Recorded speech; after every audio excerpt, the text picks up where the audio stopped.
নমস্কার। এখন আমাদের নতুন যে সিরিজটা চলছে এখন, সেগমেন্টটার নাম হচ্ছে 'জৈত্রী টিভি ইন্টেলেকচুয়াল'। এবার আপনারা শুনে বুঝতে পারছেন যে ইন্টেলেকচুয়াল মানে আমরা নিশ্চয়ই সেই ধরনের কনটেন্ট নিয়ে আসবো এবং শুধু কনটেন্টটা সেরকম থাকবে না, যাতে আমরা এবং যারা ভিউয়ার্স রয়েছে মানে আপনারাও কিছু শিখতে পারি এবং পরবর্তীকালে সেই শেখা থেকে সেটা ইমপ্লিমেন্টও করতে পারি। আজকে আমাদের অনুষ্ঠানে একজন বিশেষ ব্যক্তি আছেন। উনি ১ম সারির আ যে ম্যাগাজিন আছে, বিজনেস টুডেতে উনি অ্যাসোসিয়েট এডিটর হিসেবে ছিলেন। তারপরের জীবন যেটা হয়, উনি একটু পাল্টে ফেললেন। উনি চলে এলেন টেকনোলজি নিয়ে। তো এই মুহূর্তে অনেক বড়, বড় কোম্পানিতে IBM, Ericsson এই কোম্পানিতে উনি কাজ করেছেন এবং টেকনোলজিকে এক্সপ্লেইন করা, সেই কাজটাই ওনার এখন হয়েছে। দেখুন যদি আমি ডিটেইলসে আপনাকে বোঝাই, আপনারা বুঝতে পারবেন না ওনার যে টার্মগুলো আছে। আমি ওনার কাছে যাবো, আরো ডিটেইলসে বুঝবো ওনাকে নিয়ে। তারপর বাকি যে প্রশ্নগুলো রয়েছে, সেগুলো আমরা করব। আপনাকে অনেক, অনেক ওয়েলকাম আমাদের অনুষ্ঠানে। Thank you. Jyoti TV intellectual এ। তো ১ম এ আমি মানে আপনার কাছ থেকে আমরা জানবো বেসিক আপনি আমরা যারা ভিউয়ার্সরা রয়েছে তাদেরকে যদি জানাতে চাই যে আপনি কি নিয়ে কাজকর্ম করেছেন সেটা যদি একটু ছোট্ট খুব কম সময়ের মধ্যে আপনি বোঝান, তাহলে বাকি আলোচনা করতে সুবিধা হবে। ১ম কথাটা বলে রাখি আমার সাংবাদিক জীবনটা আমি বেশিরভাগই ইকোনমিক এবং বিজনেস জার্নালিজম করি, ম্যানেজমেন্ট জার্নালিজম করি।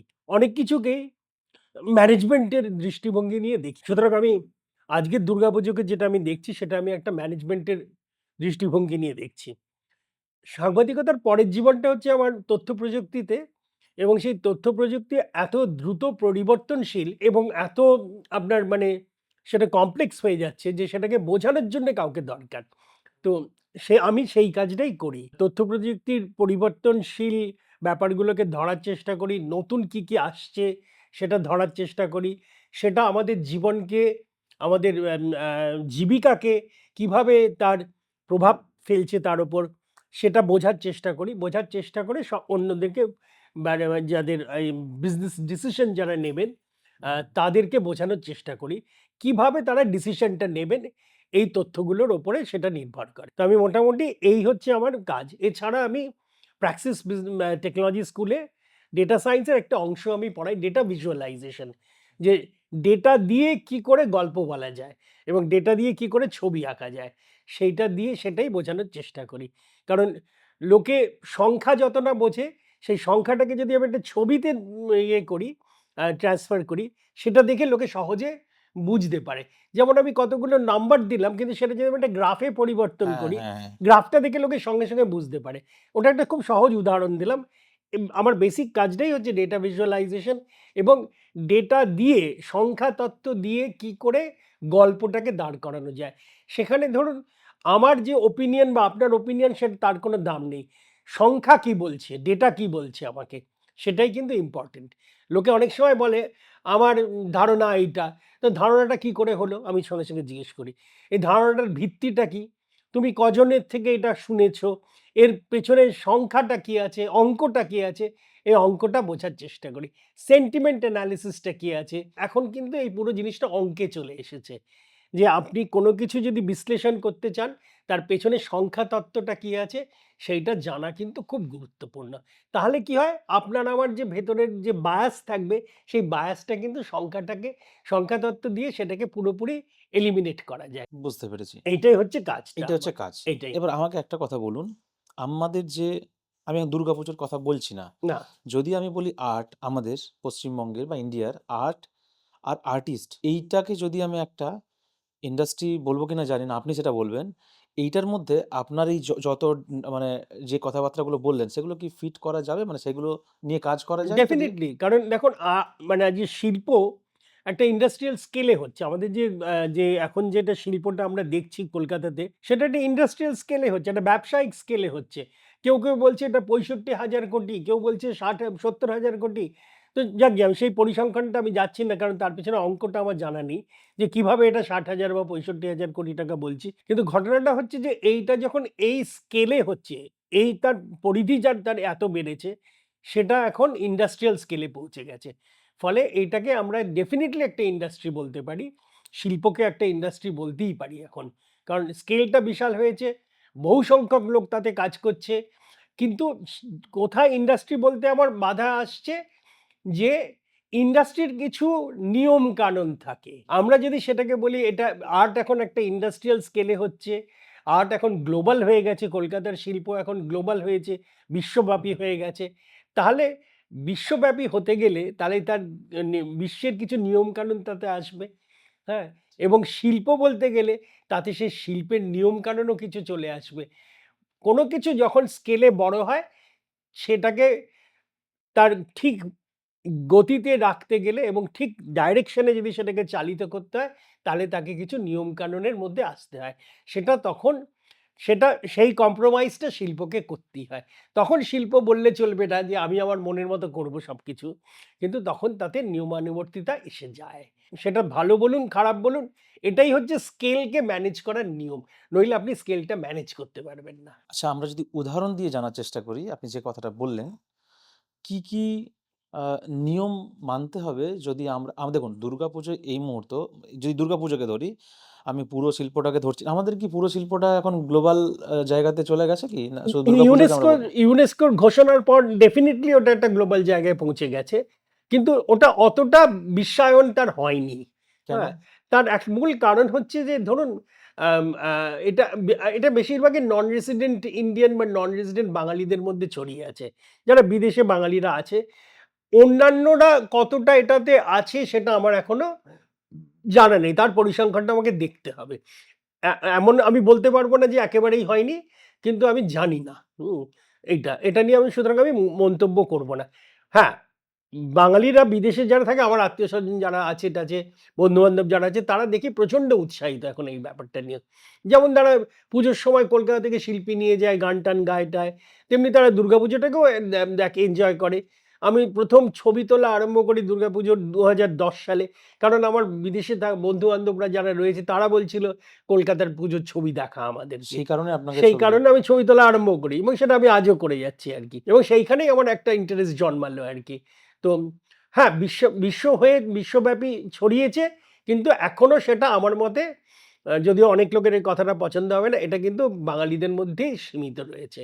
বিশ্বের বাইরে যারা নন রেসিডেন্ট বাঙালিরা যারা রয়েছে তাদের মধ্যেই সীমিত রয়েছে। কেন এই যে এত প্রোগ্রাম, এত ধরুন বাইরে থেকে লোক নিয়ে আসার যে যে রুট গুলো বানানো হচ্ছে, তারপর কার্নিভাল হচ্ছে, এগুলোর মধ্যে আপনি বলছেন কোন রকমই ফরেন এর এনগেজমেন্ট হচ্ছে না? পার্টিসিপেশন কারা আছে? এতে তার অংশগ্রহণ কারা করছে আপনারাই বলতে পারবেন ভালো। আমি তো বেশিরভাগই বাঙালি পার্টিসিপেশন দেখছি। আপনার কাছে তো ডেটা আছে, আপনি জানেন না? আমি ওটার ডেটাটা আমি এখনো খুঁজে বার করিনি। কিন্তু আপনি তো এই মানে রেগুলার এতদিন ধরে পুজোকে অবজার্ভ করছেন। আমার এখনো যেটা অবজারভেশন যেটা বলতে পারেন, এই অবজারভেশন এর পেছনে কিন্তু তথ্য নেই। সেই কারণে আমি অবজারভেশনই রাখছি ওটাকে।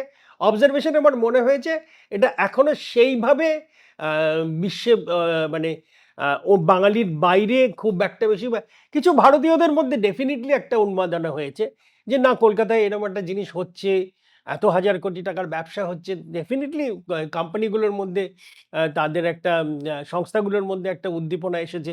এলজি বিজ্ঞাপন দিচ্ছে, ফোন কোম্পানিরা মোবাইল ফোন কোম্পানিরা বিজ্ঞাপন দিচ্ছে, টিভি কোম্পানিরা বিজ্ঞাপন দিচ্ছে, কনজিউমার ডিউরেবলস কোম্পানিরা, গাড়ি কোম্পানিরা সুতরাং অবভিয়াসলি তার মধ্যে একটা আমাদের দেশের মধ্যে তার একটা উদ্দীপনা হয়েছে, সেটা ছড়িয়েও পড়েছে। কিন্তু এক্সাক্ট ডাইরেক্ট পার্টিসিপেশনটা আমার মনে হয় বাঙালি এবং নন রেসিডেন্ট বাঙালিদের মধ্যেই বেশি আছে। যদিও অন্যরা এখনো উৎসাহিত যেটা।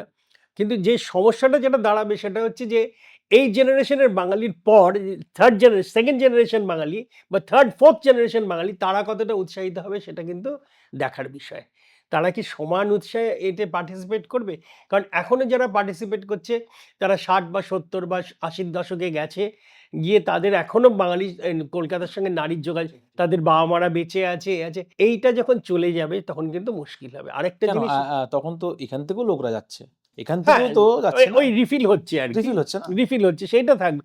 কিন্তু আরেকটা সমস্যা হচ্ছে যে অল্প বয়সী যারা যাচ্ছে না, তাদের তো ছেলেমেয়েদের স্কুলের ছুটি পড়ে না দুর্গাপুজোর সময়। ও!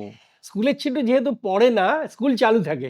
ফলে তারা ইচ্ছে করলেও আসতে পারে না। আচ্ছা, দুর্গাপুজোকে আপনি যদি সাফল্য একটা ইভেন্ট মনে করেন, তাহলে এর সমস্যা আপনি কি দেখছেন? দেখো সাফল্যের সমস্যা। Success will always bring some problems with challenges, not problems. সাফল্যের সমস্যা থাকবেই। সেটা হচ্ছে স্কেল। একটা জিনিস যখন ছোট থাকে সেটাকে ম্যানেজ করা সম্ভব। যে ৩০ জন মিলে পাড়ার একটা পুজো করছে, সেটাকে একরকম স্কেলে ম্যানেজ হচ্ছে। পাড়ায় চাঁদা তুলে পুজো হচ্ছে সেটা। এবার যখনই স্কেলটা বড় হয়ে গেল, সেটার এক রকমের সমস্যা আসতে থাকে। তার ফাইন্যান্স জোগাড় করতে হবে, লোকজন জোগাড় করতে হবে, তার আর্টিস্ট জোগাড় করতে হবে এবং বিভিন্ন রকমের ফাংশনস এড হতে থাকে। HR, ফাইন্যান্স, ম্যানেজমেন্ট, তারপর ধরো মার্কেটিং, ব্র্যান্ডিং, হ্যাঁ? সোশ্যাল মিডিয়া, আ মা সোশ্যাল মিডিয়া মেসেজিং, এই সমস্ত একটা বড় সংস্থার বা একটা মার্কেটিং সংস্থার যা থাকবে, সমস্ত কিছু কিন্তু এসে যাবে। তখনই স্কেলটা তার বড় হয়ে গেল। আর আরেকটা জিনিস যেটা আসবে সেটা হচ্ছে স্পেকটেটর এক্সপেকটেশন ম্যানেজমেন্ট। পুজোটা আমি কাদের জন্যে করছি? পুজোটা তো শুধু আমি পুরস্কার পাওয়ার জন্যে করছি না, বা কিছু স্যামসাং এর জন্য বা ব্র্যান্ডিং কোম্পানিগুলোর জন্য করছি না, FMCG কোম্পানির জন্য করছি না, বিজ্ঞাপন আসবে বলে করছি না। এটা কিন্তু চিকেন অ্যান্ড এগ সিচুয়েশন। পুজোটার সাফল্য হয় যখনই সেখানে যখন লাখ, লাখ লোক আসে। যখনই ফুটফল তার বেশি হয়, তখনই স্পন্সর আসে। হুম। যে এই পুজোতে অনেক ফুটফল হয়েছে, অতএব আমি স্পন্সরশিপ দেব। তখনই তোমার বিজ্ঞাপন আসতে আরম্ভ করে। তখনই শিল্পীরা ইন্টারেস্টেড হয় যে না, এই পুজোটাতে আমার কাজ হলে ভালো হবে। এই সবগুলো এসে যায়। না, ফুটফল তাহলে কিসে আসে? ফুটফল আসে তোমার ইয়েতে, মানে ১ম এই তুমি যে কনসেপ্টে, আইডিয়াতে ফুটফলটা আসে। পুজোটার জাঁকজমকে বা আইডিয়াতে বা তার আর্টিস্টিক অ্যাপিল এ সেই ফুটফলটা হয়। ফুটফলটা হলেই তোমার বাকিগুলো সব আরম্ভ হতে হয়। কিন্তু প্রবলেমটা যেখানে হয়েছে যে, এই ফুটফলটা আবার একটা সমস্যা হয়ে গেছে। যেহেতু পুজোগুলো আরো সুন্দর হচ্ছে দিনে দিনে তার মানে এসথেটিক অ্যাপিলটা আরো ভালো হচ্ছে, ফুটফল বাড়ছে। ফুটফল বাড়লে সেই ফুটফল সামলানোর মতো পরিকাঠামো আমরা এখনো তৈরি করে উঠতে পারিনি। এটা কিন্তু বিশ্বের বড় যখনই তুমি বলছো এটা একটা বিশ্বজনীন ইভেন্ট হয়ে গেছে, তখনই তোমাকে বিশ্বমাপী পরিকাঠামো তৈরি করতে হবে।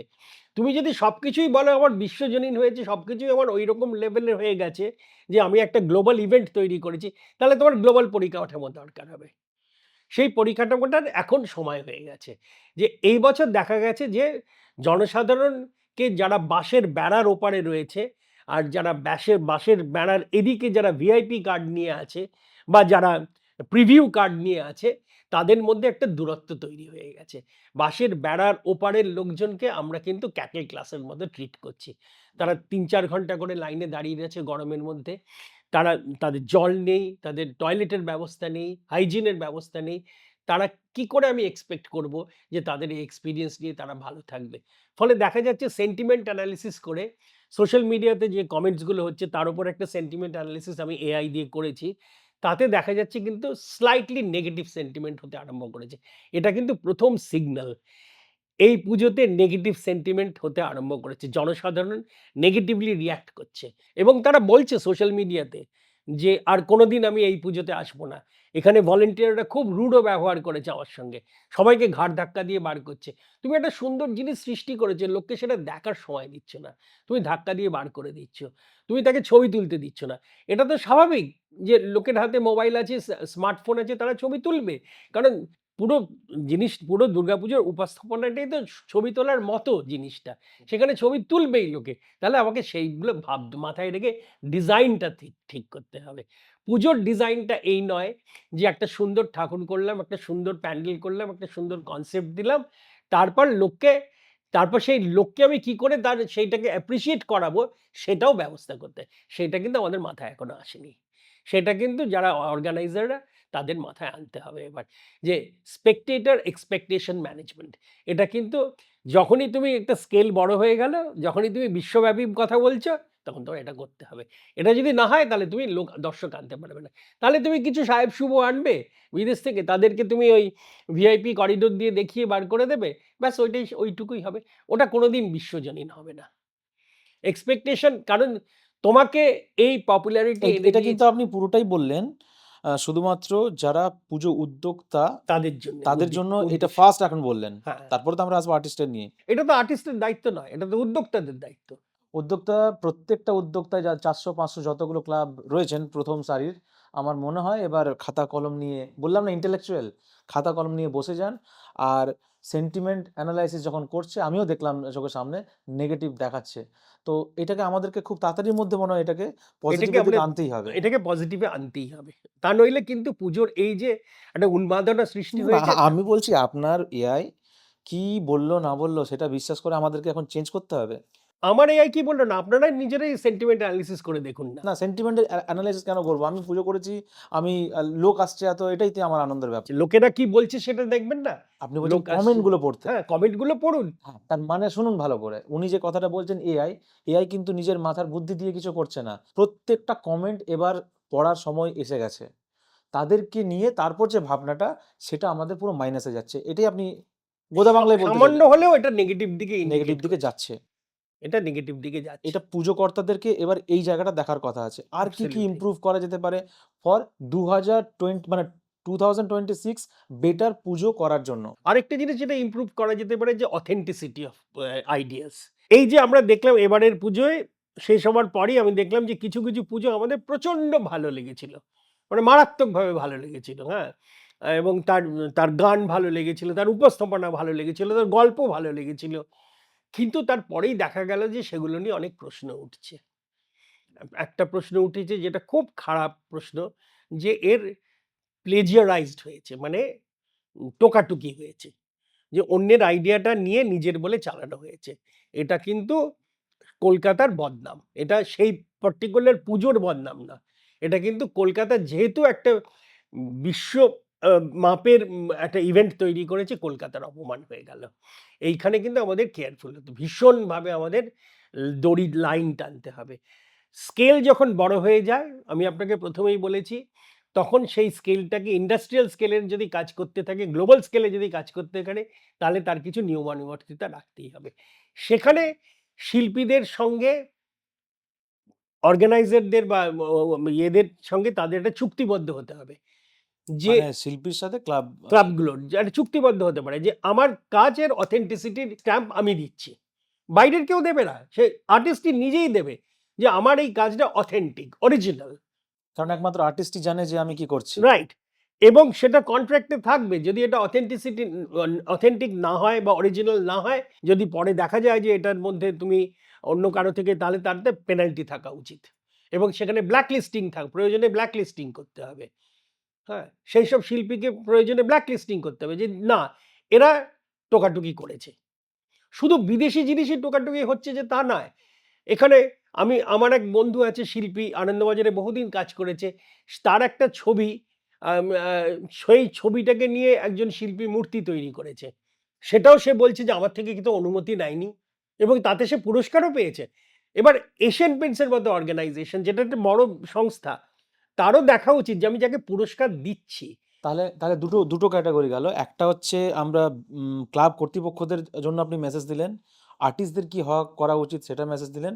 এরপর আমরা আসবো জাজেস বা যারা শারদ সম্মান মানে করছে। হ্যাঁ, হ্যাঁ। তো দেখুন, এশিয়ান পেইন্টস এর মতো বা শারদ সম্রাট বা আল্ট্রাটেক সিমেন্ট, বা যারা ভালো করেছে ওরা, এই যে বিভিন্ন সংস্থা আসছে পুরস্কার দেওয়ার জন্যে, তারাও তো তাদের ব্র্যান্ডকে নিয়ে উপরে তোলার জন্যই করছে, যে এত বড় একটা অনুষ্ঠান হচ্ছে, তাতে যদি আমরা অংশগ্রহণ করি তাহলে আমাদের ব্র্যান্ডটাও একটু উঠলো।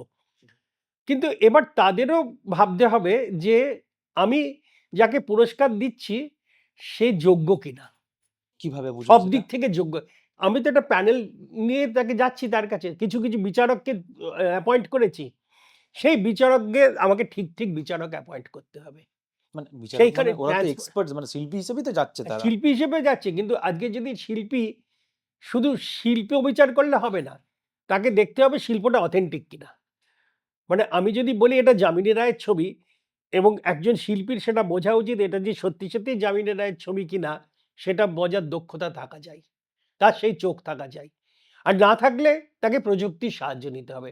এরকম অনেক কিছু টুল আছে। অনেক প্রযুক্তি আছে আজকে না, ব্যবহার করে। আমি জিজ্ঞেস করছি যে ধরুন আমি সেই জাজেসদের মানে জাজেস বা এজেন্সির জন্য জিজ্ঞেস করছি, তাদের বেটারমেন্টের জন্য। যদি আমি কোনো একটা কাজ, যামিনী রায় বা পটচিত্র আমি বাদ দিলাম। আমি যদি কোনো বিদেশের কোনো একটা পার্টের কোনো কিছু নিয়ে এলাম, সেটা কি করে বোঝার ক্ষমতা সেটা আছে? সেটা বোঝার অনেক রকমের টুল আছে আজকে। যে আপনি সেটা সেই আছে। ছবিটা তুলে সেটা আপলোড করলে সেটাকে দিয়ে সার্চ করতে পারেন, যে তার কোন অংশটা কপি বা কপিড নয়, সেটাও করা যায়। এরকম অনেক টুল আছে যেটা দিয়ে এগুলো করা যায়। এবং এটা যে ঠিক বলছি কিনা টুলটা, সেটাকে চেক করার জন্য আরো টুল আছে। ও! হ্যাঁ? দুদিক থেকেই করতে পারেন আপনি। সেইগুলো দিয়ে তাকে পরীক্ষা-নিরীক্ষা করতে হবে। হ্যাঁ, তার মাঝখানেও কি ভুল হতে পারে না? সেটাই অনিচ্ছাকৃত ভুল। এবং সেটা আপনার মানে কেয়ারলেসনেস এর জন্য। মানে না, অনিচ্ছাকৃত ভুল সেটা জাজ বা এজেন্সির জন্য। হ্যাঁ, কিন্তু আর্টিস্ট জানতেই পারবে যে আর্টিস্ট আমি জানতেই পারবে যে হ্যাঁ, আমি আমি কোথা কোথা দিয়ে। থেকে কি এটা করছি। আর্টিস্টকে সেই শিলমোহরটা দিতে হ্যাঁ, হবে। মানে যে মুহূর্তে জানবো সেই মুহূর্তে পুরো ক্যানসেল হওয়া দরকার। আর্টিস্টকে সেই গ্যারান্টিটা দিতে হবে। কারণ যারা অর্গানাইজার তারা তো অনেক টাকা খরচা করছে এটার পেছনে। অনেক পরিশ্রম করে তারা একটা ভালো শিল্পীকে নিয়ে আসছে। শিল্পীকে সেই অথেন্টিসিটির শিলমোহরটা দিতে হবে। যে না, আমি এটা কারো থেকে, এটা আমার অরিজিনাল এটা যদি যতক্ষণ না দিতে পারবে, ততক্ষণ সেই শিল্পীকে নিয়োগ করা উচিত না। তাতে সে সই করে দেবে সে। গ্যারান্টিড যে এটাই আমার কন্ট্রাক্টের মূল কথা। যে আমি তোমাকে যে আইডিয়া দিয়েছি এই আইডিয়াটা আমার নিজস্ব। এবং তার স্ক্রিপ্টটা জমা দিতে হবে ১ম এই। শিল্প সংস্থার শিল্পীর সঙ্গে এবং যে অর্গানাইজিং কমিটিকে তাকে তার আইডিয়া জমা দিতে হবে। তাতে স্কেচ জমা দিতে হবে। এই পুরো ব্যাপারটা ডকুমেন্টেশন করতে হবে। যেটা মুখে বললে হবে অথেন্টিক। না। হ্যাঁ? তোকে যে এই হচ্ছে আমার স্কেচ।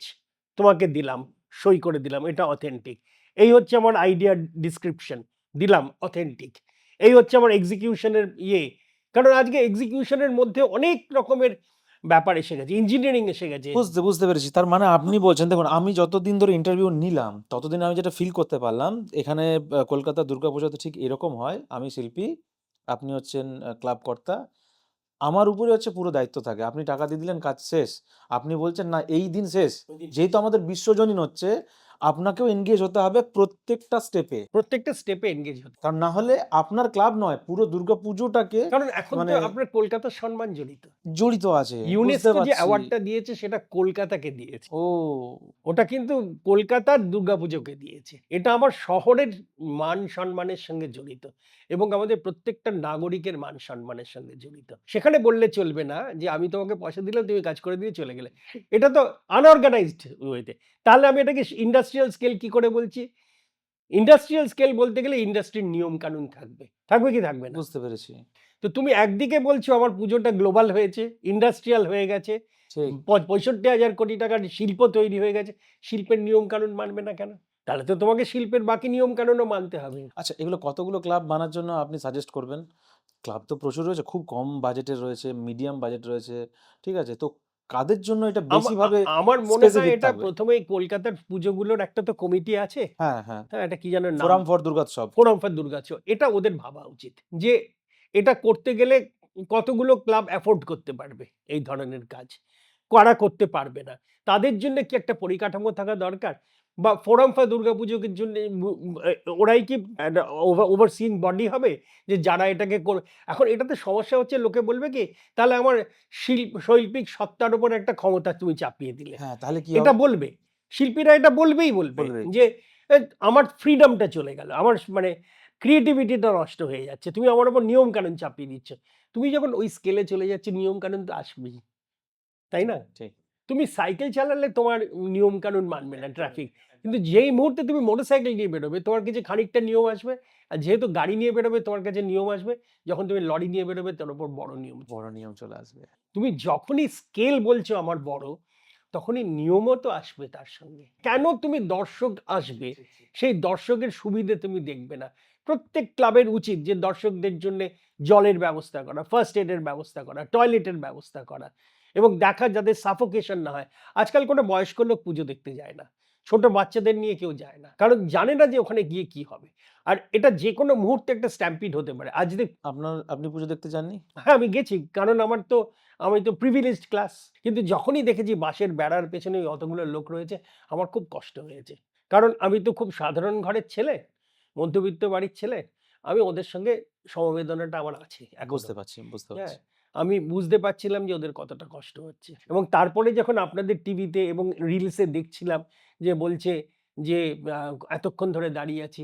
আজকে তুমি কালীঘাট মন্দিরে যাও মঙ্গলবার বা শনিবার পুজো দিতে।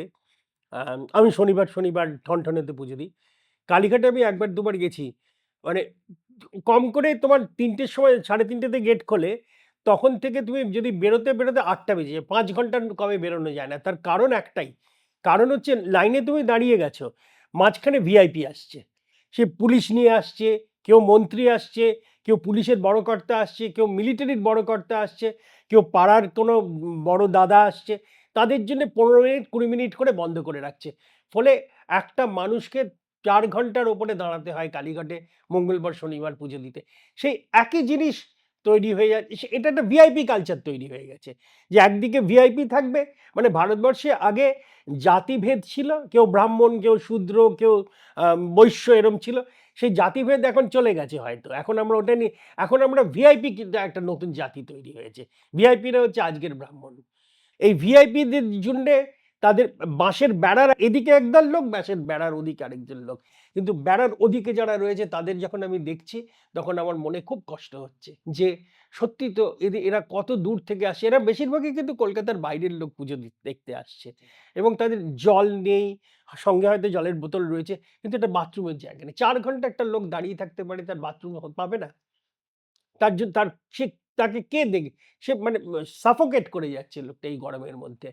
এই এই যদি মানে স্পেকটেটর এক্সপেরিয়েন্স হয়, দর্শকদের যদি আমরা এই এক্সপেরিয়েন্স দিই, তাহলে আজকাল সেটা ব্যাকল্যাশ হবে এবং সেটা আমি দেখতে পাচ্ছি।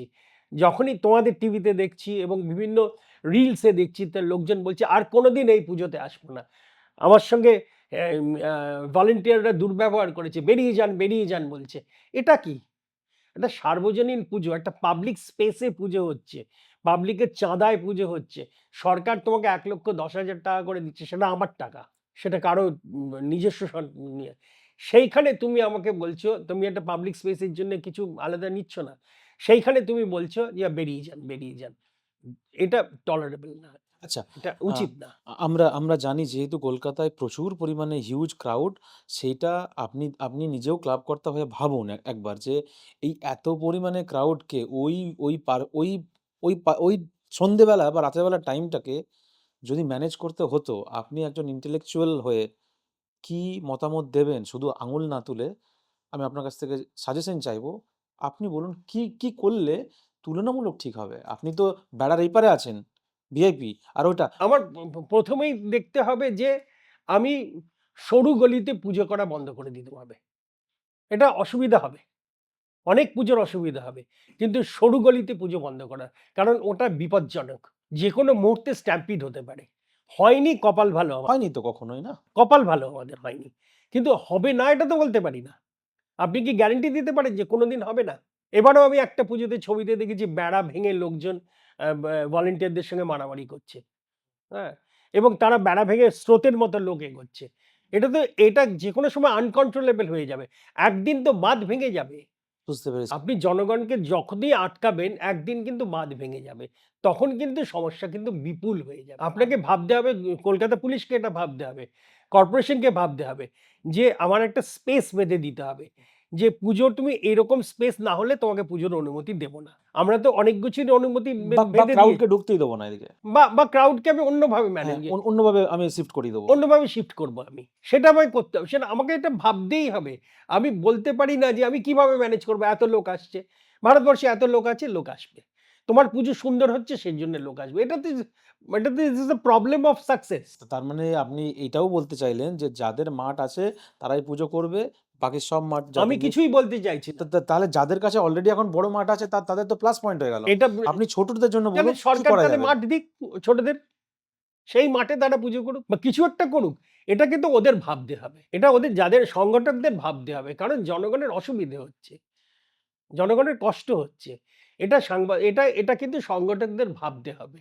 যে আমি কি করে এই কষ্টটা লাঘব করি? আপনি যতক্ষণ না ওদের কথাটা নিজের অন্তর দিয়ে ভাবছেন, আপনার মাথাতেই সলিউশন আসবে না। আমি তো সংগঠক নই। আমি যদি সংগঠক হতাম, আমি তাহলে আমার অনেকটা সময় ব্যয় করতাম যে কি করে মানুষের এই কষ্টটাকে লাঘব ঠিক আছে, আপনি সংগঠক নন কিন্তু আপনাকে যদি আমি ভিআইপি কার্ড দিয়ে থাকি, হ্যাঁ। আপনি তো ভিআইপি হিসাবে পুরোটা ঘুরেছেন। আপনি মোটামুটি নলেজ নিয়ে পরে আমাকে বলুন, যখন ভিআইপি লাইনে ছিলেন আর যখন জেনারেল লাইন আছে, ওই যে স্পেসটা রয়েছে ওটা কি সমান ছিল? মানে ভিআইপিটা ফাঁকা ছিল? মানে সেটা না, কি সমান ছিল না। জনগণের জন্য স্পেস অনেক সংকুচিত ছিল। সেটা কি ভিড় হয়েছে বলে ছিল না না, এমনিতেই সংকুচিত তার ছিল। মানে আপনি ভালো করে শুনুন, জনতার জন্য যদি ছোট হয় আর ভিআইপির জন্য বড় হয় কিন্তু ভিআইপি তো সবসময় আসছে না। আসছে না। তো তাহলে আপনি তো একটা সলিউশন বলে দিলেন। তাহলে আমার সেই স্পেসটা দরকার। বুঝতে পেরেছি। তার বা মানে বা বা ভিআইপিটাকে বা ভিআইপিদের জন্য যখন থাকবে তখন আমি জনগণকে আনবো না। ভিআইপিদের জন্য একটা আলাদা সময় করে দেব। এই সময় তারা দেখবে, বেরিয়ে যাবে। সেই সময় জনসাধারণ আসবে না। তারপরে আমি পুরো জায়গাটা খুলে দেবো। তাহলে স্পেসটা আমার বড় হয়ে গেল। ইন্দুর দৌড়ে আর্টিস্টের উপর অসম্ভব প্রেশার আসছে। হ্যাঁ, এই ঘটনাটা যেটা হচ্ছে যে আম আজকের দুর্গাপুজোর একটা পুরস্কার পাওয়াটা একটা বিরাট অংশ হয়ে গেছে। এবং এটা অনস্বীকার্য যে এশিয়ান পেইন্টস ৪০ বছর ধরে যা করেছে তার অনেকটাই আমরা সুফল দেখতে পাচ্ছি যে পুজোর মান অনেক বেড়ে গেছে। অনেক বেড়ে গেছে। সেটা কিন্তু এশিয়ান পেইন্টস এর একটা বিরাট অবদান রয়েছে। কিন্তু যেকোনো জিনিসেরই ভালো মন্দ দুটো দিক হয়। এখন কি হয়ে গেছে?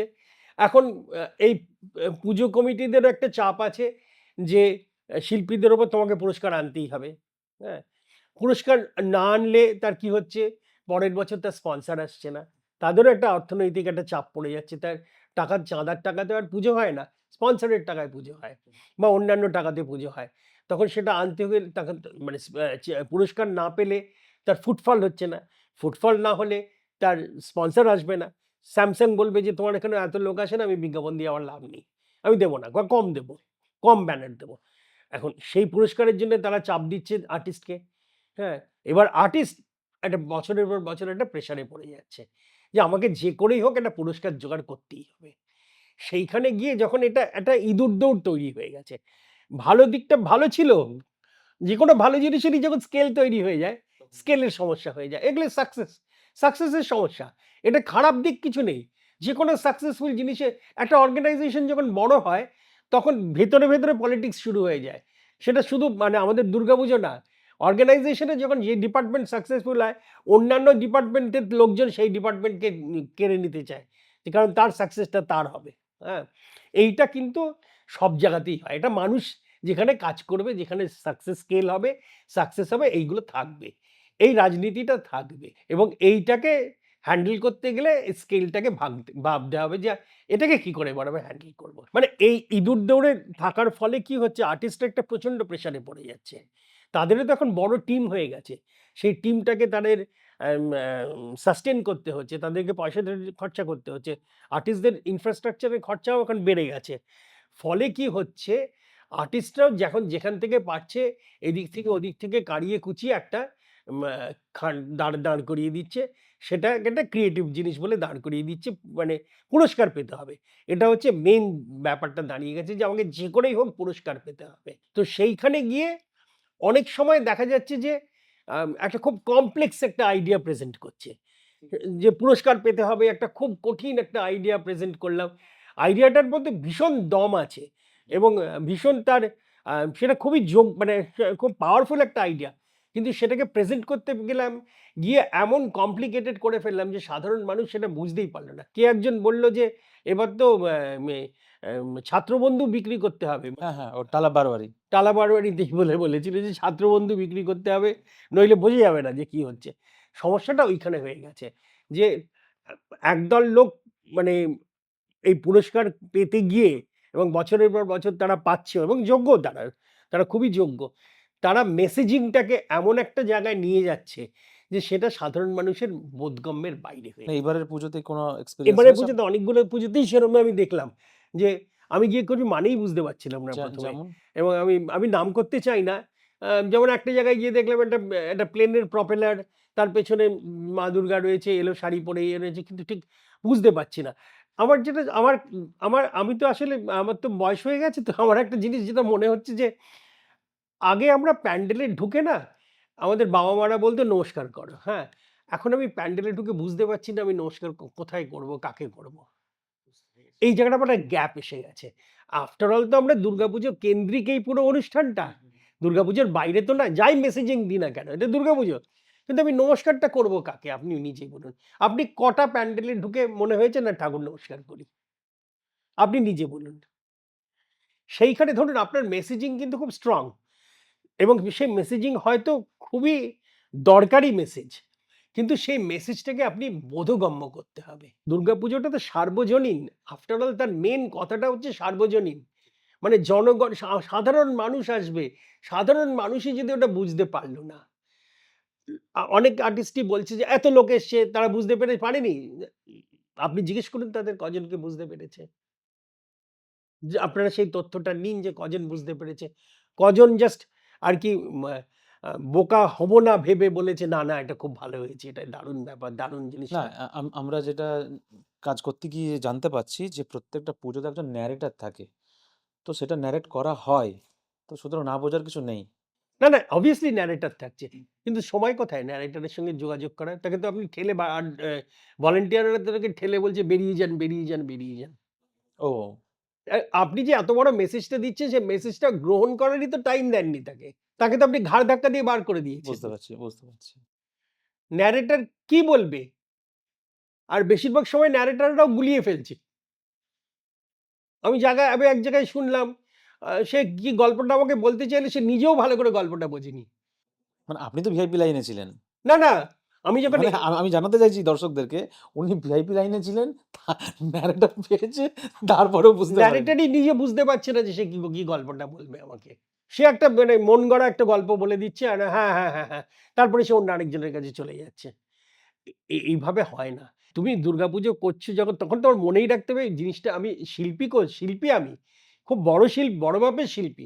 আমার ধ্যান ধারণাও বড়। কিন্তু করছি তো আমি দুর্গাপুজো। যেমন ধরুন এখানে আমি একজন শিল্পীর নাম করতে চাই, যাকে অন্যরা খুব একটা পাতে দিতে চায় না। সেটা হচ্ছে আপনাদের গৌরাঙ্গ কুইলা। গৌরাঙ্গ কুইলার কাজ আমার অসম্ভব ভালো লাগে। তার কারণ কি খুব দৃষ্টিনন্দন হয়, এস্থেটিক হয়। দুর্গাপুজোর একটা গ্র্যান্ডিয়ার আছে। এই গর্জিয়াসনেস টা সে তুলে ধরে। দুর্গাপুজোর একটা বড় অংশ কিন্তু গ্র্যান্ডিয়ার এবং গর্জিয়াসনেস। এইটা যদি না আসে, হ্যাঁ? এই বিউটিটা যদি না বেরোয় তাহলে কিন্তু পুজোর ঠিক ভাবটা আসে না। এটা গৌরাঙ্গদার কাজে আপনার মনে আমার হয়েছে। গৌরাঙ্গর কাজটা ওইজন্য আমার ভাল লাগে। গৌরাঙ্গকে অনেকেই পাতে দিতে চায় না। বলে ও ডেকোরেটর, ও আর্টিস্ট নয়। ও অনেক কিছু বলে ওকে। হ্যাঁ? কিন্তু আমার মনে হয় গৌরাঙ্গ কিন্তু খুব সুন্দর কাজ করে। দৃষ্টিনন্দন কাজ করে। শিল্পী হিসেবে ও কত আমি তো শিল্পীর মাপকাঠি জানি না, বুঝি না। শিল্পী হিসেবে শিল্পীদের কাছে অন্য শিল্পীদের কাছে ওর কতটা দর উঁচু কি নিচু আমি জানি না। বুঝতে পেরেছি। কিন্তু দর্শক দর্শক হিসেবে হিসেবে আপনার খুব ভালো দর্শক লাগে। হিসেবে আমার খুব ভালো। এটাই তো ওই মানে গৌরাঙ্গদার একটা প্রাপ্তি, তাই না? আমার তো ভীষণই ভাল লাগে দর্শক হিসেবে ওর কাজ। আমার তো ইয়ে অনির্বাণের কাজও ভীষণ ভাল লাগে। আমার তো কাশী ভোসলেনের কাজও ভীষণ ভালো লেগেছে। ওর গানটা তো অপূর্ব। আর ওভারঅল কাশী ভোসলেনের এই পুরো পাড়াটাকে একটা লীলা মজুমদারের বইতে তুলে দেওয়া আমার ছোটবেলায় ফিরে গেছি। আমার কাছে তো লীলা মজুমদারের বই রয়েছে। সেই কবে ছোটবেলায় পড়েছি সেই ইয়েতে ফিরে গেছি। খুব ভালো লেগেছে। যতক্ষণ না ওই ছোট্ট চোনাটা দুধে পড়ল ততক্ষণ অবধি। আমার মনে হয় অনির্বাণ এটাকে শিক্ষা হিসেবে নেবে এবং নিয়ে ফিরে আসবে। কারণ ও কাজ জানে। ওর কাজটা ভালো। ও সত্যিই কাজ জানে ও। আমরাও সামনে থেকে দেখেছি যথেষ্ট ভালোই গুণী। গুণী মানুষ, ভালো মানুষ। গুণী ভালো মানুষ ও ফিরে আসবে। যেমন সুশান্ত। সুশান্ত গুণী, হ্যাঁ? সুশান্ত অনেকগুলো হয়তো পুরস্কার পায়নি এবার, হ্যাঁ? কিন্তু তার মানে এই নয় যে ওর মানে ওর শিল্প সত্তাটা কম আছে। ভীষণ গুণী এবং ভীষণ ভালো মানুষ এবং ফিরে আসবে ও। আমার তো মনে হয় কিন্তু ওদেরকেও ভাবতে হবে যে আমরা আফটার অল দুর্গাপুজো করছি। সেইটা কিন্তু মাথায় সাধারণের জন্যে করছি। জনসাধারণ এটা কিন্তু সার্বজনীন পুজো। হ্যাঁ? আর বিশ্বজনীন যদি হয়ে যায় তাহলে তখন তোমাকে ওই নিয়মের মধ্যে নিয়মের চলে আসছে। মধ্যে নিয়মের মানে তুমি বলতে পারো না যে আমি আজকে লরি চালাবো কিন্তু আমি নিয়ম মানব না। সাইকেল চালিয়েছেও নিয়ম সাইকেল নেই। চালিয়েছো তোমায় কেউ কিছু বলেনি। পাড়ায় যখন ছোট্ট প্যান্ডেল করেছো, সেখানে তুমি চাঁদা তুলে ৩০ জনের মধ্যে পুজোটা করেছো, কেউ কিছু তোমায় বলেনি। যেই তুমি স্কেল পেয়ে গেছো, যেই তুমি বিশ্বের সম্মান পাচ্ছ, সঙ্গে, সঙ্গে তোমাকে নাই আইনে তোমাকে নিয়মের মধ্যে আসতে হবে। সে নিয়ম তোমার আ সেই শিল্পীদের কেউ বলছে না যে তুমি শুধু বলছে যে তুমি অথেন্টিক হও। তুমি যা খুশি বানাও, নিজের শিল্প সত্তাটা নিজের দাও। তুমি তোমার শিল্পের কণ্ঠরোধ করছে। আর যদি বাই চান্স আমরা ইন্সপায়ার্ড হই, তাহলে কি করা উচিত? কন্ট আ বলা উচিত যে আমি এর থেকে ইন্সপায়ার্ড। না আপনাদের রুলে শিল্প কি তো আছে একটু সবসময় বলুন না? আমরা ইন্সপায়ার্ড তো জানি হয়েছে। না। মানে অ্যাকচুয়ালি কি করা উচিত? শিল্প তো সবসময় ইন্সপায়ার্ড হয়েছে একে অন্যের থেকে। সেটা তো কোনো এটা তো কোনো ইয়ে খারাপ কথা নয় যে আমি একটা কিছু থেকে ইন্সপায়ার্ড হব না। সেটাতে করণীয় কি? ধরুন আমি একটা তখন কাজে তখন তখন তোমার সেটা ক্রেডিট দিতে হবে। ক্রেডিটটা তখন দিতে হবে। ক্রেডিট দিতে হবে এবং তার থেকে অনুমতি নিতে হবে যে ভাই তোমার এই কাজটা আমার খুব ভালো লেগেছে। এই কাজটাকে আমি গ্রহণ করছি। করে আমি এটাকে ইন্টারপ্রেট করছি এইভাবে। কারণ অরিজিনাল আইডিয়াটা তার। তাকে আমার একবার জানানোটা আমার ভদ্রতা। ফার্স্ট জানাবে হচ্ছে তাকে। হ্যাঁ, আরেকটা জিনিস কি এটা না আইনের অতটা না। এটা হচ্ছে আপনার মোরাল একটা ডিউটি। এটা কিন্তু আইনের ডিউটি না, ইটস এ মরাল ডিউটি। একটা শিল্পীর সততা এটা এর মধ্যে। এটা কিন্তু আইন দিয়ে যত না হবে, কারণ দেখুন আজকে ডেনমার্কের যে ওই স্টলটা যেটাকে নিয়ে বক্তব্য উঠছে, সেটা কি পেটেন্টেড? ডিজাইনটাকে, এটা কি ডিজাইন পেটেন্ট কেউ করেছিল? সেটা যদি করে থাকে সেটা তাহলে আমি ডিজাইন পেটেন্ট ভায়োলেট করেছি। পেটেন্ট ল ভায়োলেট করেছি। তাহলে আমি একটা আইনত একটা জিনিস ভায়োলেট করেছি। কিন্তু সেটা যদি সে ডিজাইন পেটেন্ট না করে থাকে, আমি যদি সেখান থেকে ইন্সপায়ার্ড হয়ে কিছু করে থাকি, তাহলে কিন্তু আমি কোনো আইন ভাঙিনি। তাহলে আমি একটাই আইন ভেঙেছি, সেটা আমি মরাল আইনটা ভেঙেছি।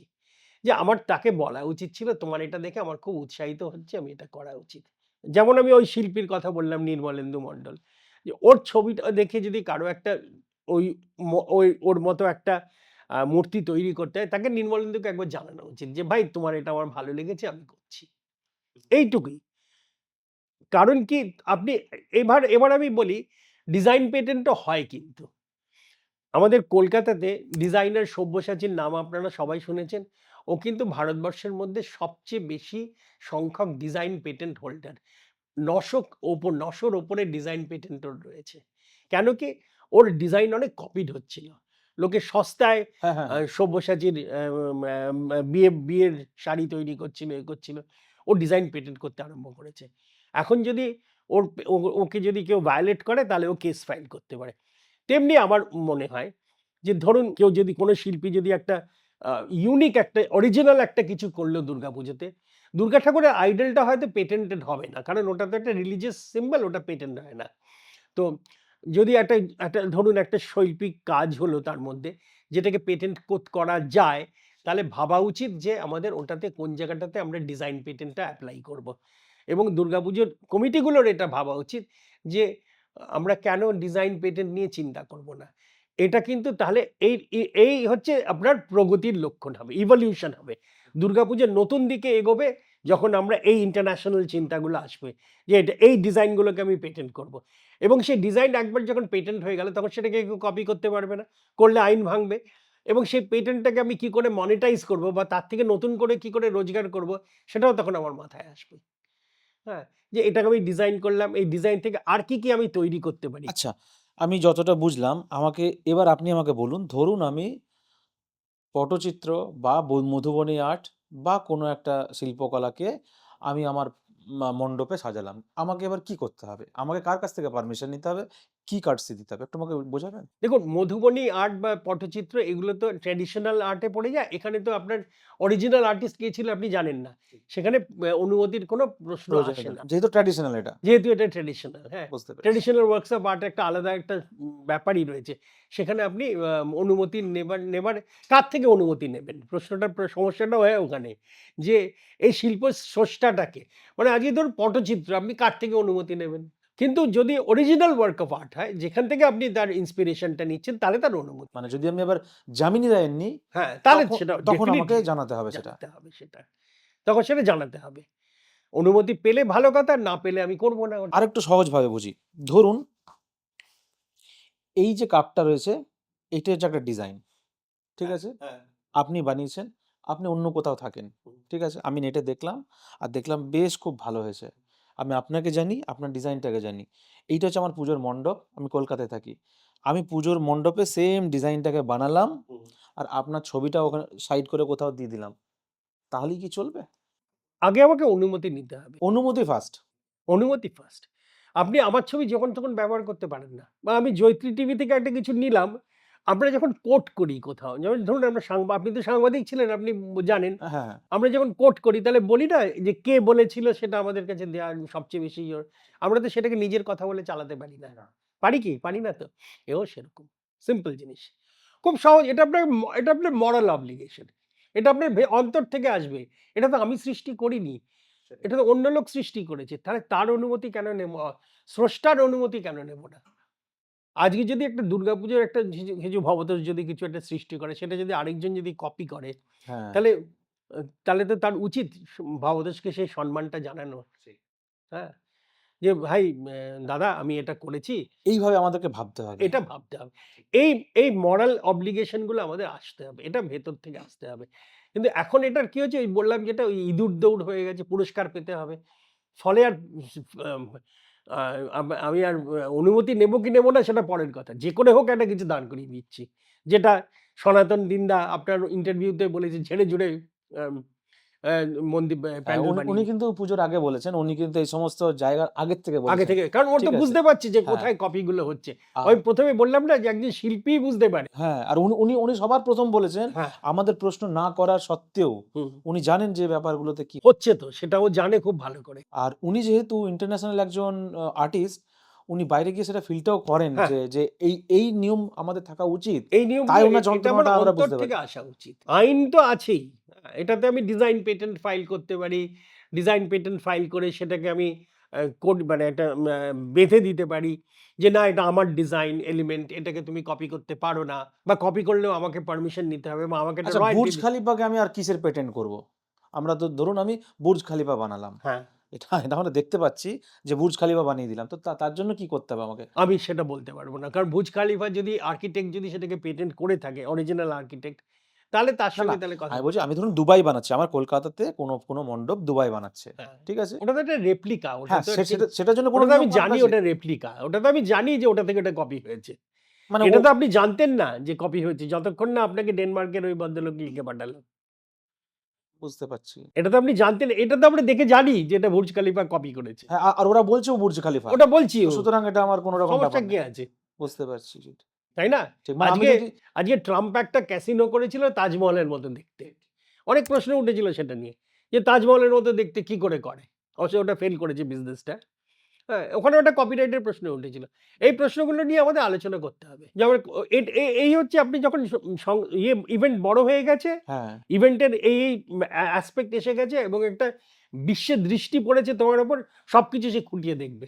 এখন দর্শকরা তোমার সবকিছু খুঁটিয়ে দেখবে। আমার তো মনে হয় অবশ্যই কারণ ধরুন যারা আমাদের কাজ দেখছে, আমি ধরলাম সেই মানুষটা বিদেশে থাকে। যদি বিদেশেও থাকে হয়তো আমাদের দুর্গাপুজোকে দেখল না।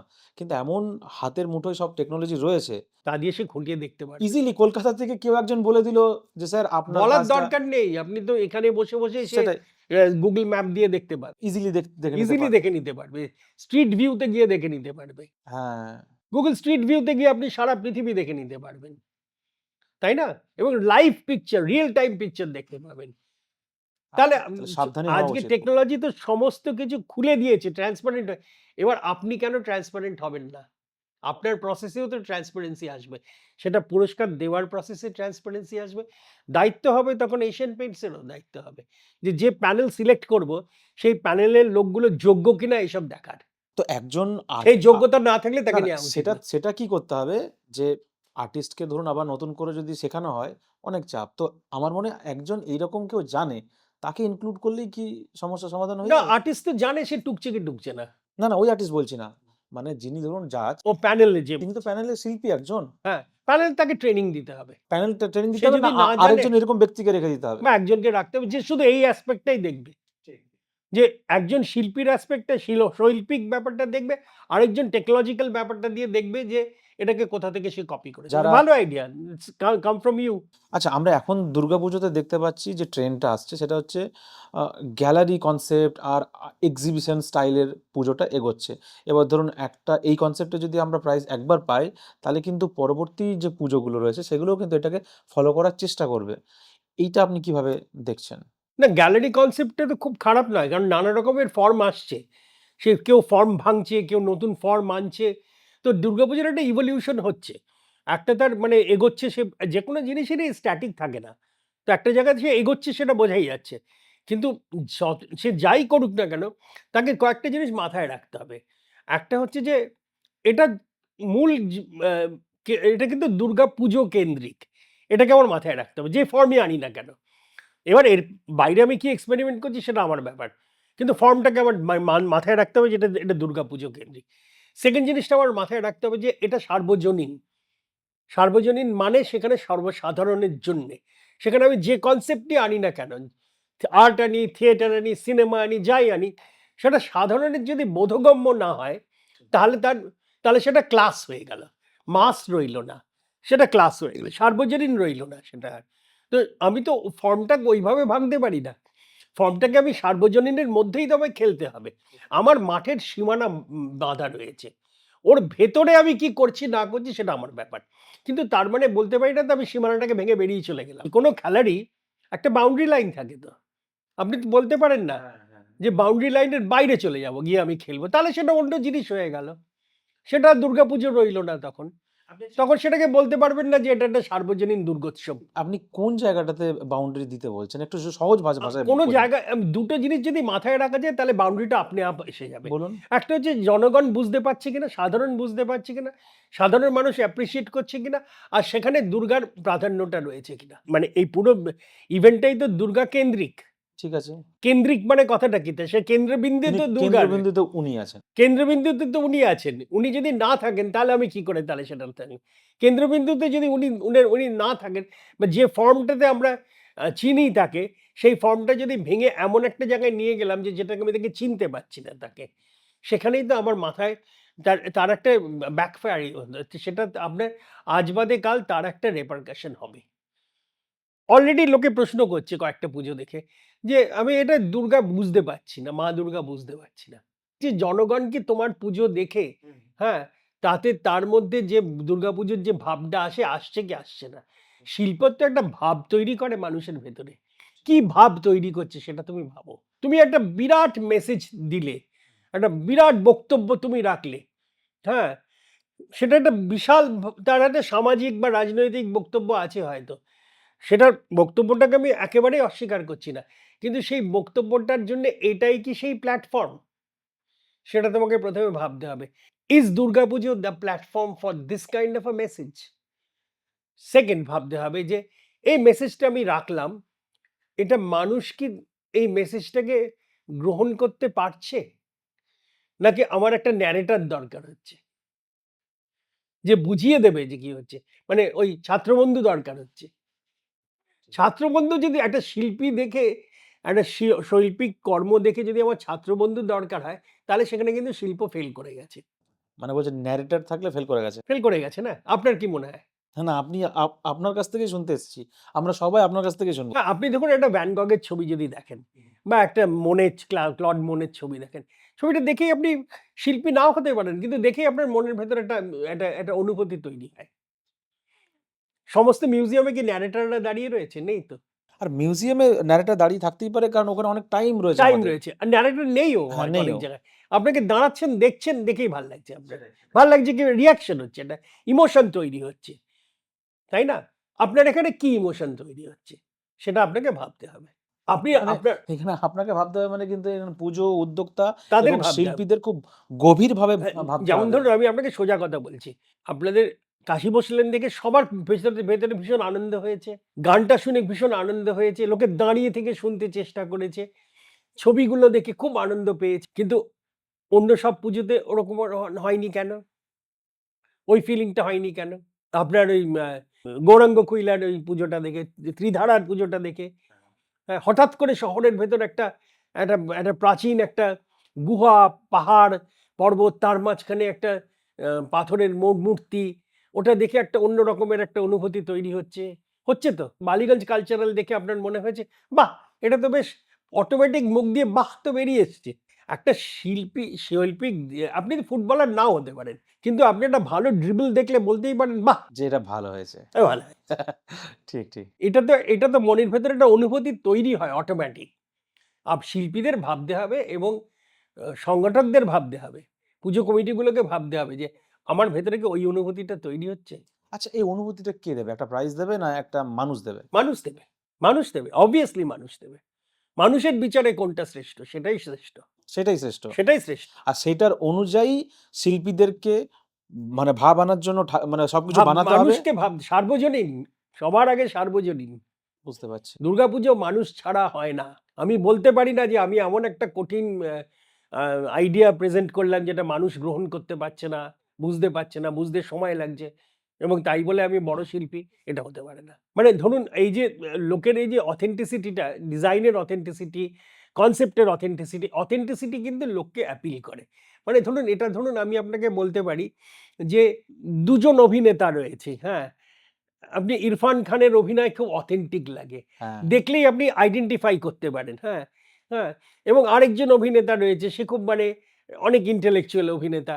কিন্তু আপনি আইডেন্টিফাই করতে পারছেন না। ইরফান খানও কিন্তু খুব উঁচু ধরনের অভিনেতা। মারা গেছেন ভদ্রলোক, আমার খুব প্রিয় অভিনয়। হ্যাঁ? কিন্তু আপনি আইডেন্টিফাই করতে পারছেন না। হ্যাঁ? ওর অভিনয়টা আপনার মনেই হচ্ছে না অভিনয়। কিন্তু আপনি সবকিছু বুঝতে পারছেন। তেমনি শিল্পও সেরকম হওয়া উচিত। শিল্প যত সহজ হবে, simplicity is very difficult. Simplicity is the most complex form of art. এটা আমি বলিনি, এটা একজন বড় শিল্পী বলে গেছেন, নামটা মনে করতে পারছি না এখন। লিওনার্দো দা ভিঞ্চি বলেছে, "Simplicity is very difficult." সহজ হওয়া প্রচন্ড কঠিন। কঠিন হওয়া কিন্তু সহজ। আমরা যেটা করে ফেলছি। হ্যাঁ, আমরা কিন্তু কঠিন হয়ে যাচ্ছি আস্তে, আস্তে। এবং এইটা আর লোকে যেটা আসছে বিদেশ থেকে যাদের আমরা আনছি, তারা কিন্তু অথেন্টিক জিনিসটা দেখতে আসছে। তার মডার্নাইজড ভার্সন তারা দেখতে আসছে না। ছৌ নাচের মডার্ন ভার্সন তারা জানতে চায় না।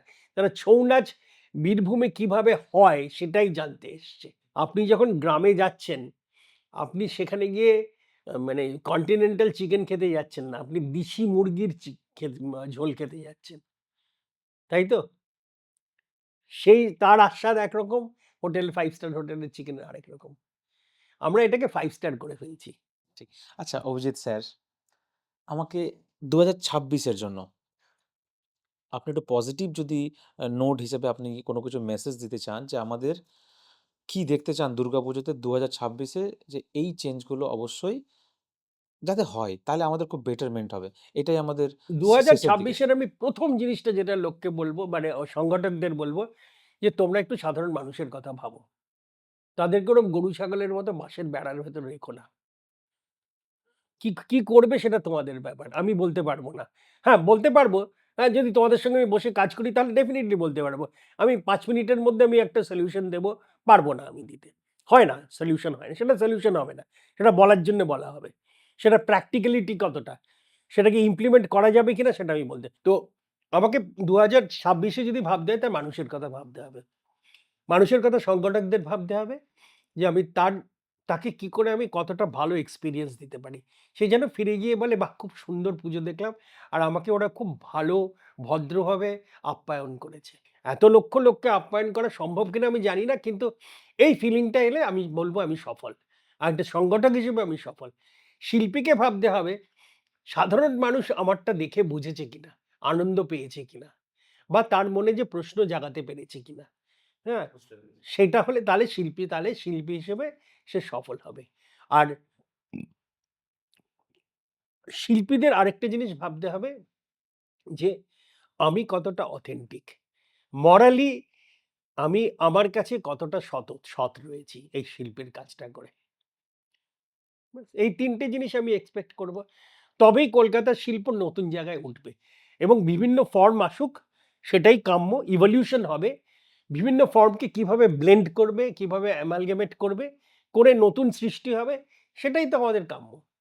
প্রত্যেক বছর আমরা নতুন জিনিস দেখতে চাই, নতুন জিনিস দেখে আনন্দ পাই। কিন্তু সেটা যেন এরম পুরস্কারের দৌড়ে চাপে পড়ে যা খুশি একটা না হয়ে দাঁড়ায়। পুরস্কারের চাপ থেকে মুক্ত করে দিন।